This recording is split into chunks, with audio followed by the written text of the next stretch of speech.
원장님 정말 부끄러운 얘기지만 저는 스케일링을 사실 한 번도 안 해봤거든요. 아, 정말요? 치과 가는 게 너무 무섭고 아. 떨려서요. 근데 스케일링을 안 하면 안 된다는 얘기를 되게 많이 들어가지고 조금 무서운데 진짜 스케일링은 혹시 꼭 무조건 해야 되는 건가요? 그렇죠. 그렇게 생각하실 수 있어요. 일단은 무조건이란 단어를 사실 잘 쓰면 안 되는 단어긴 한데 무조건 빼기 1% 정도 해서 무조건이라고 해볼게요. 무조건 하셔야 됩니다. 스케일링은 1년에 한 번이고요. 나라에서 1년에 한 번은 보험을 적용을 해줘서 10,000원에서 20,000원대로 받으실 수 있는데 나라에서 법으로 정했다라는 거는 정말 중요한 거예요. 이 정도는 해줘야 국민들의 건강 유지가 되겠다라고 나라에서 생각을 해서 우리가 건보료 낸 거 있잖아요. 그거 딱 모았다가 나눠주는 거예요. 이걸 하는 치과에. 그래서 굉장히 중요한 거다라고 보실 수 있습니다. 근데 좀 아프지 않나요? 스케일링 하면? 이제 치석을 떼어내는 게 스케일링인데요. 치석을 잔뜩 모아 오실수록 하실 때 조금 통증이 있을 수는 있죠. 그래서 저희가 원하시면 원하는 부분에 특히 아래 앞니가 조금 민감하게 반응하시는 분들이 많은데 그 부분만 마취를 해드릴 수도 있고요. 아니면 가글 마취를 통해서 잇몸을 조금 안정시켜 놓고 하는 경우도 있습니다. 가장 중요한 건 치석을 너무 많이 치석 부자를 모아서 오시면 뗄 때 조금 아플 수 있고요. 뗄 때 아프기보다는 또 치석을 다 떼어내고 나면 그 자리가 남잖아요. 그 자리가 이제 원래는 치아가 노출되었어야 되는데 치아가 치석 옷을 입고 있었던 거예요, 그동안. 근데 치석 옷을 하루아침에 다 벗었어. 나왔더니 한겨울이야. 얼마나 치아가 춥겠어요. 적응하는데 한 1, 2주 정도 걸린다고 말씀을 드리는 편입니다. 이건 사실 뭐 개인적인 질문이기도 한데 제가 스케일링을 한 번도 안 해봤다고 했잖아요. 그럼 스케일링 하면 조금 치과 선생님들이 욕하지 않을까 하는데 글쎄요, 그거는 이제 선생님들마다 조금 다를 수는 있겠지만 저희가 이제 동방 예의지국 예의범절의 나라 아니겠습니까? 이제 절대로 환자분께 한숨을 쉰다거나 하면서 그런 거 없으니까 걱정하지 마시고요. 대부분의 선생님들은 이제 치석이 많으신 분들 보면 희열감을 느낍니다. 네, 저는 후자에 해당하고요. 그런 분들은 이제 다 비켜, 내가 할 거야. 그래서 제가 스케일링 하는 경우도 있습니다. 네. 그러면 스케일링 하고 나면 찬물이나 아이스크림 이런 거 먹으면 안 되겠네요?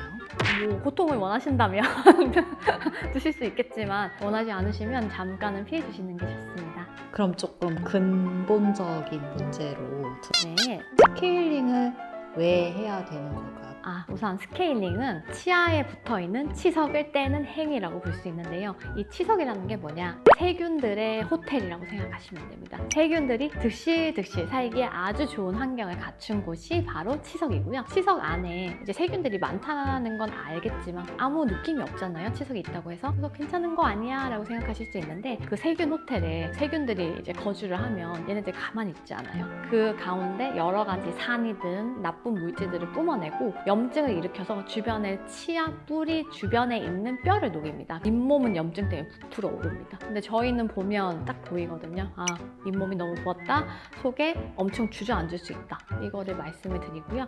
항상 이제 스케일링 하고 나서 잇몸이 뚫렸어요. 잇몸이 없어졌어요 하시는 분들이 이런 분들이에요. 그러니까 너무 구강 내 치석이 생긴 지 오래된 나머지 뼈는 주저앉고 잇몸이 이렇게 부어있는 상태였어요. 그래서 근데 그 잇몸이 깔끔하게 염증을 제거하고 나면 얘네는 가짜 잇몸이었거든요. 가짜 잇몸을 주저앉으면서 잇몸이 뚫렸어요 라고 호소를 하시는데 뭐 모든 케이스는 그런 건 아니고요. 굉장히 심각한 케이스에서 그렇게 되고 저희는 그런 분들에게는 항상 먼저 고지를 드립니다. 잇몸이 주저앉으실 거라고. 하지만 이 과정을 거치지 않으면 이것을 방치하시면 이빨이 흔들흔들 하다가 갑자기 몽창 빠져서 틀니를 하시게 될 수도 있다고 설명을 드리고 있습니다.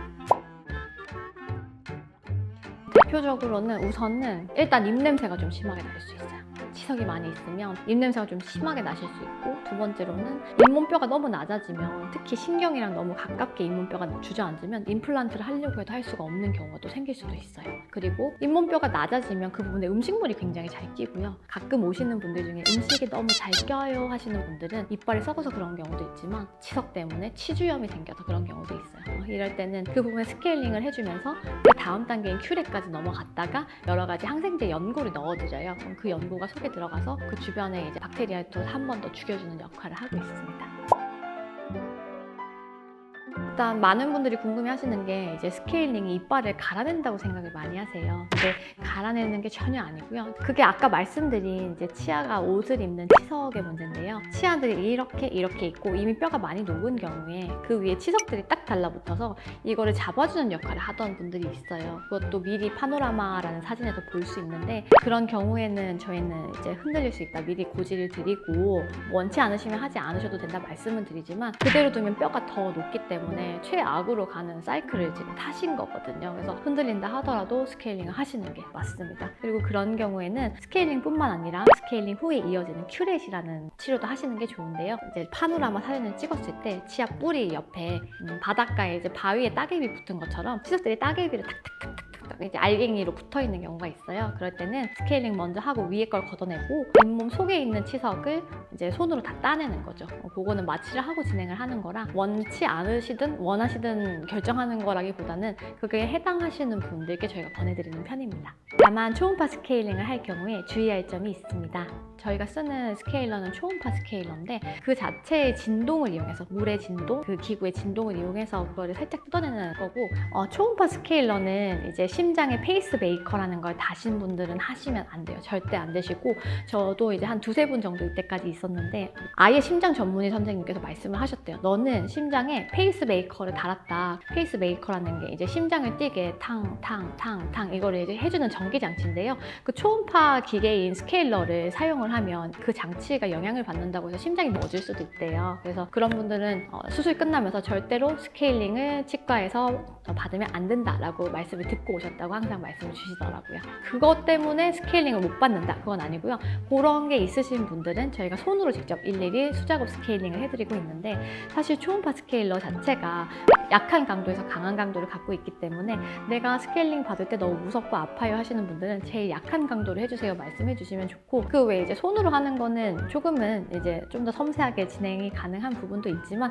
또 통증이 그래도 또 있을 수도 있기 때문에 이제 손으로 하는 게 무조건 좋은 건 아니에요. 시간도 좀 오래 걸리고 여러 가지 단점이 있는 편입니다.